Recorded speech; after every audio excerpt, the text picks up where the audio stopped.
Pojoking gunungan ana gambar kembang panca warna, kembang gandane wangi. Panca lima warna rupa. Menungso kang gayu luhur asmane ngerti marang sembah kang limang perkara bangsa kita kagungan paugeran Pancasila. Dawing agama suci, salat sedina sewengi limang wektu kang minangka kewajiban sarta cagak ing agama. Ana gambar kayu kastu buri pange papat. Godhonge sanga ngadege jejeg. Pange papat wetan kidul klonan lor. Wadage menungso kedunungan anapsir patang perkara bumi geni banyu angin. Cahayu abang ireng putih kuning cara sedulur papate menungso supiah hamarah kaluamah lan mutmainah. Godhonge sanga riping menungso kapurba wiwara sang perkara parandene. Kayon ngadegi jejeg welinge wong kunarep lindhu sedina kaping 7 aja padha lali gandulan waton. Iku waton urip ing nganggo dasar bener. Bejo-bejane wong kang lali si bejo wong kang eling lan waspada. Yetna yawana yen lena kena. Kemamang gambar Jundara Sopanasten marang ketrimane wong liya.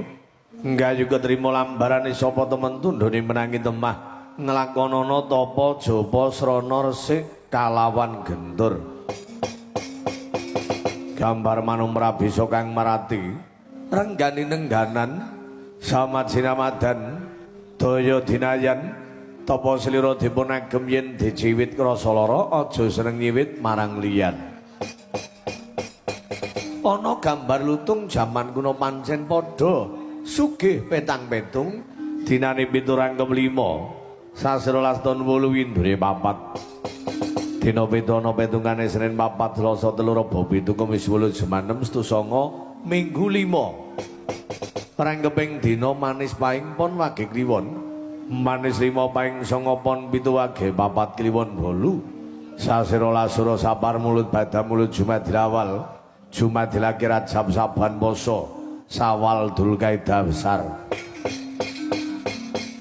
Tahun 8 tahun alif tahun heton jimawal tahun jeton dal tahun beton wawu lan tahun jimagir.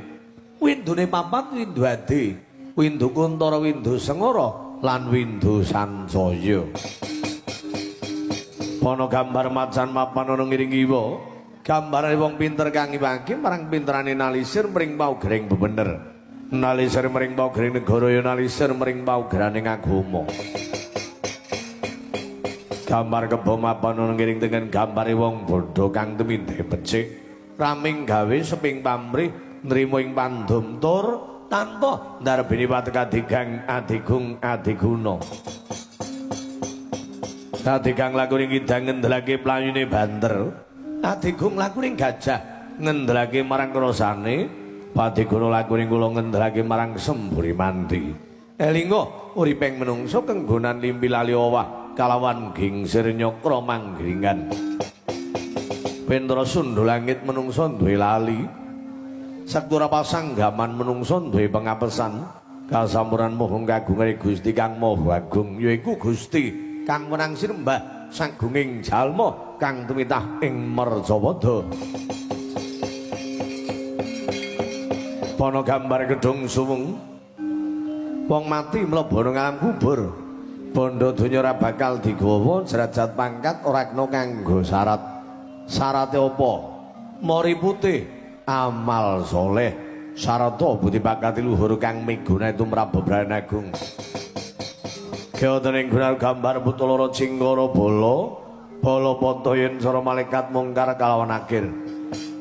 Nunggu dalam kubur takune sapa pangeranmu, apa agamamu, sapa nabimu, apa kitab lan sapa sedulurmu. Takune malaikat ora iso njawab sabet godo. Garemuk dadi sewalang-walang. Ning yen ditakoni malaikat iso jawab.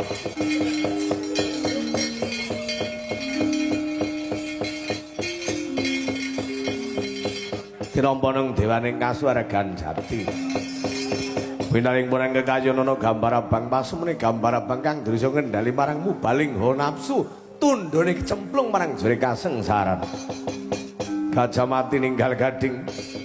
macan mati ninggal welulang menungso mati kudu ninggal jeneng sing apik jeneng elek sasarna kudu mancing goro-goro